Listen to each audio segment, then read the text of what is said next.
అదే RTV app వార్తల్ని క్షణాల్లో చదివే అవకాశం ఉంటుంది. ఒక న్యూస్ పేపర్, ఒక టెలివిజన్ ఛానల్ మీ చేతుల్లో ఎప్పుడూ ఉంటాయి.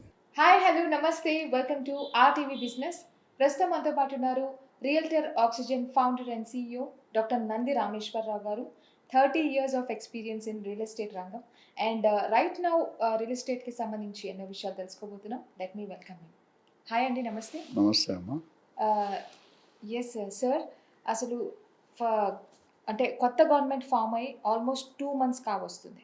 మరి ఈ 2 monthsలో ఓల్డ్ గవర్నమెంట్కి అండ్ రైట్ నౌ ఇప్పుడు ప్రెసెంట్ గవర్నమెంట్కి ఉన్న డిఫరెన్సెస్, ఆ చేంజెస్ ఏంటి రియల్ ఎస్టేట్ రంగానికి సంబంధించి వివరిస్తారా? మీరు ఎప్పుడు వచ్చినా పొలిటికల్ లింక్ చేస్తారండి రియల్ ఎస్టేట్ని. గవర్నమెంట్ రేవంత్ రెడ్డి గారు నా అండర్లో లేరు, మనం వాళ్ళ అండర్లో ఉన్నాం.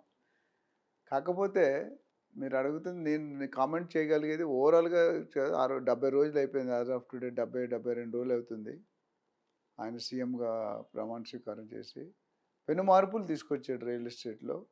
ఉద్దేశం బాగుంది, ఇంటెన్షన్ బాగుంది, పాజిటివ్ ఇంటెంట్తో ముందుకెళ్ళాలి అన్న ఒక ఐడియాతో ముందుకెళ్తున్నారు. అయితే బేసిక్గా మనం అంతకుముందు కూడా గత 1 or 2 ఎపిసోడ్స్లో మనం మాట్లాడుకున్నాం. బేసిక్గా ఫస్ట్ రాగానే చర్చించుకోవాల్సిన విషయం ఏంటంటే ఫార్మాసిటీ. ఫార్మాసిటీ అంతకుముందు చెప్పాం, 19,000 ఎకరాలు ప్లస్ విస్తీర్ణంలో ఫార్మసీ ఆల్మోస్ట్ 250 కంపెనీలకు పైగా దాన్ని ప్రాసెస్లో ఉన్నాయి. కొంతమంది స్టార్ట్ చేశారు, కొంతమంది స్టార్ట్ చేస్తున్నారు, కొంతమంది సైన్ చేశారు. అయితే సీఎం గారు ఏమంటున్నారంటే, అది మనం ఒక మెగా టౌన్షిప్గా చేసినప్పుడు ఎయిర్పోర్ట్కి దగ్గర ఉంది. Pharma city is very close to airport, Shamshabad ఎయిర్పోర్ట్కి. అంటే సో ఎయిర్పోర్ట్ నుండి ఆల్రెడీ కొద్ది డెవలప్మెంట్స్ వచ్చాయి. రెసిడెన్షియల్, కమర్షియల్ ముందు ఉన్నాయి, తర్వాత రెసిడెన్షియల్ వచ్చాయి.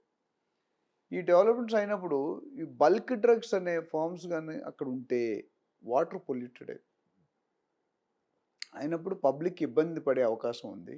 ఇప్పుడు పటాన్ చెరువు అని ఒక ఏరియా ఉంది మన దగ్గర, అది ప్యూర్లీ కెమికల్స్ ఉంది. అట్లా కొన్ని అవి ఏంటంటే కెమికల్స్ అలొకేటెడ్ ఇండస్ట్రీ.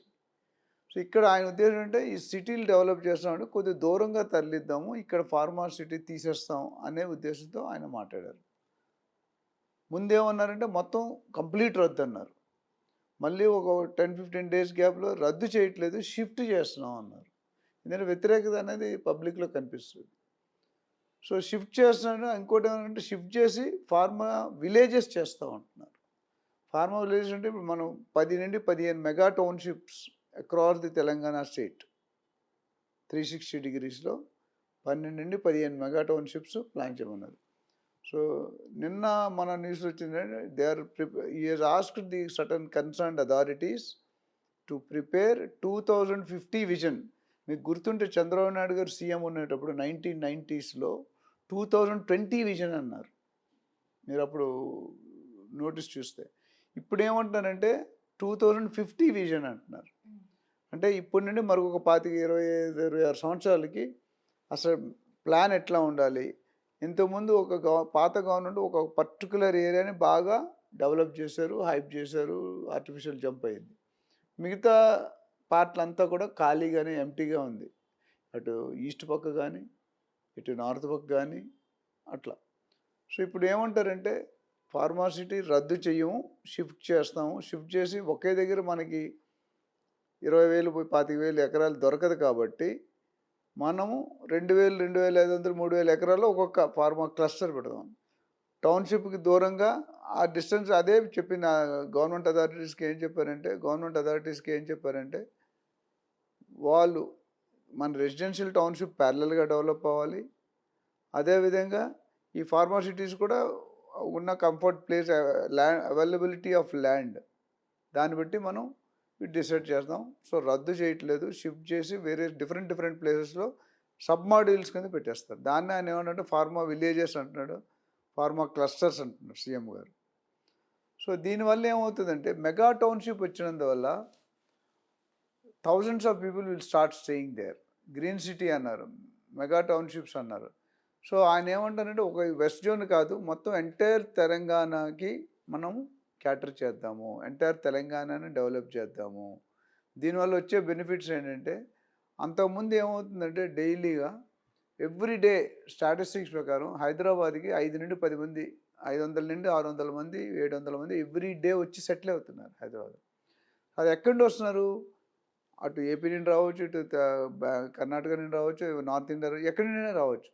ఆ ట్రాఫిక్ని తగ్గించాలి అంటే ఏం చేయాలి? ఆ ట్రాఫిక్ని తగ్గించాలంటే మనము వాళ్ళకి వేరే ఆల్టర్నేటివ్స్ చూపియాలి బయట నుండి వచ్చేవాళ్ళు. సపోజ్ ఇప్పుడు బంజారా హిల్స్, జూబ్లీ హిల్స్, హైటెక్ సిటీ 2 లక్షలు, 3 లక్షలు, 4 లక్షలు అయిపోయింది. ఏదైతే 3 విభాగాలు చేశాడు ఆయన, ఏంటి? Number 1 urban area, second suburban area, third rural area. So ఇప్పుడు ఫోకస్ అంతా కూడా suburban area and then later on with rural area. అక్కడ కనుక ఈ ప్రాజెక్ట్స్ కన్స్ట్రక్షన్ స్టార్ట్ అయ్యవంటే అఫోర్డబిలిటీ రేట్ మధ్యతరగతి మనిషి ఇంతవరకు రాడు, అక్కడే సెటిల్ అయిపోతాడు. ఒక్కసారి అక్కడ సిటీ పెట్టామంటే, ఒకసారి మెగా టౌన్షిప్ ఇన్ని పెట్టామంటే అన్ని నిత్యావసరాలు అక్కడ రావాల్సి ఉంటుంది.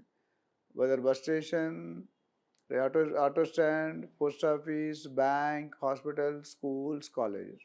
సో దీనివల్ల ఏమవుతుందంటే ఇక్కడ మెయిన్ హైదరాబాద్కి వచ్చే ట్రాఫిక్ తగ్గుతుంది. అక్కడ అడ్జస్ట్ అయ్యే అవకాశాలు కొంతవరకు ఉంది, అందరూ అని చెప్పలేం కానీ కొంతవరకు ఉంది. సో దానివల్ల ఏమవుతుందంటే ఇప్పుడు టౌన్షిప్ మొత్తం 360 డిగ్రీస్లో వస్తే అందరూ ఇక్కడ కొంతమంది, ఇక్కడ కొంతమంది, ఇక్కడ కొంతమంది, ఇక్కడ కొంతమంది వెళ్ళిపోతారు. సో వెళ్ళిపోయినప్పుడు ఏమవుతుందంటే కొద్దిగా డెన్సిటీ ఆఫ్ పాపులేషన్ ఒకే దగ్గర కాకుండా స్ప్రెడ్ అవుతుంది. మీరు బయాలజీలో చూసుకున్న అమీబా అని కొన్ని కాన్సెప్ట్స్ ఉన్నాయి, ఆ ఫిగర్ చూడగానే అలా అక్కడక్కడక్కడ కనిపిస్తాయి. సో అదేవిధంగా వీళ్ళు ఏం చేస్తున్నారంటే మొత్తం అర్బన్ ఏరియా వరకు ఆల్మోస్ట్ డెవలప్ అయిపోయింది సిటీ. అర్బన్ అంటే చెప్పాను కదా, అప్ టు ఓఆర్ఆర్ ఇంచుమించు కొద్ది పోర్షన్ తప్ప 80%, 75% కంప్లీట్ అయిపోయింది. ఇప్పుడు ఏం చేస్తున్నారంటే సబర్బన్లో ఫోకస్ పెట్టి మొత్తం నింపుతారు దాన్ని with the townships, with pharma city, with ఎస్సీజెడ్స్, ఇంకా డిఫరెంట్ ప్లాన్స్ ఏమొస్తే మనం వెయిట్ అండ్ వాచ్ చేయాలి. ఈ 2050 ప్లాన్లో ఏంటంటే సో అందరికీ అందుబాటులో ఉండేటట్టు ప్రైసింగ్. ఇప్పుడు ప్రైస్ అందనంత దూరం వెళ్ళిపోయింది. సొంత ఇంటి కల పేదవాడికి నిరాశగా మిగలకూడదు అనేది ఇందులో క్లియర్గా కనిపిస్తుంది. సో దాన్ని బట్టి ఏం చేస్తారంటే ఈ ఫార్మాసిటీని కానీ మెగా టౌన్షిప్ కానీ రీఫ్రెష్ చేసి, రీఆర్గనైజ్ చేసి ఎంత అమికబుల్గా సెట్ చేయాలి, ఎంత తక్కువలో చేయాలి, ఎంత తక్కువ కాస్ట్లో పబ్లిక్ అవైలబిలిటీ ఉండాలి అనేది ప్లాన్ చేస్తున్నారు. ఆ ప్లాన్ వస్తే కానీ మన 2050 ప్లాన్ ఆల్రెడీ స్టార్ట్ అయింది వర్కింగ్, వస్తే కానీ మనకు తెలియదు. రెండోది ట్రిపుల్ ఆర్ఆర్ ఏంటంటే అది పాత గవర్నమెంట్ జనరల్గా ఒక సేయింగ్ ఏంటంటే కొత్త గవర్నమెంట్ రాగానే పాత గవర్నమెంట్ పనులన్నీ ఆపేయాలి, జనరల్ టెండెన్సీ. నిన్న లేటెస్ట్ న్యూస్లో రేవంత్ రెడ్డి గారు ఏమన్నారంటే అంతకుముందు గత ప్రభుత్వంలో చంద్రబాబు నాయుడు గారు, అట్లానే రాజశేఖర రెడ్డి గారు, అట్లానే కేసీఆర్ గారు, ఇంకా మధ్యలో ఎవరు వచ్చారు, వీళ్ళందరూ చేసిన ప్రతిపాదనని మనం ఏం ఆపము, ఎస్పెషల్లీ ట్రిపుల్ ఆర్ఆర్ని ఆపము. ఆ కన్సర్న్ మంత్రి ఈయన ఆల్రెడీ ప్లాన్ వర్కౌట్ చేస్తున్నారు, ల్యాండ్ పూలింగ్ ఆల్రెడీ వేగంగా జరుగుతుంది, ఫండ్స్ అలికేషన్ అయింది. They want to complete as fast as possible. Probably ఓఆర్ఆర్కి తీసుకున్నంత టైం కూడా తీసుకోపోవచ్చు నిజంగా అయితే. సో అది కూడా ఏం చేస్తున్నారంటే ప్రైవేట్ పార్ట్నర్షిప్కి ఇస్తూ ఉంటున్నారు. ఒకటే కస్టమర్కి, ఒకటే వెండర్కి ఇస్తే అది కట్టడానికి టైం పడుతుంది. అందుకని నేను ఏం చేశారు, ముక్కలు చేస్తున్నారు. అంటే ఆ సర్కిల్ని ఏదైతే ట్రిపుల్ ఆర్ సర్కిల్ 330 కిలోమీటర్లు ఉందో దాన్ని మేబీ 5-10 మంది కాంట్రాక్ట్ ఇస్తే అట్ ఏ టైం ఆ పీసుల దగ్గర వర్క్ జరుగుతుంటుంది ఈ సర్కిల్లో. If I give to only one vendor, ఆ vendor will take lot of time to construct. ఇక్కడ ఏం చేస్తున్నారంటే ప్రైవేట్ వాళ్ళని పిలిచి కొద్దిగా వేగవంతంగా చేయడానికి.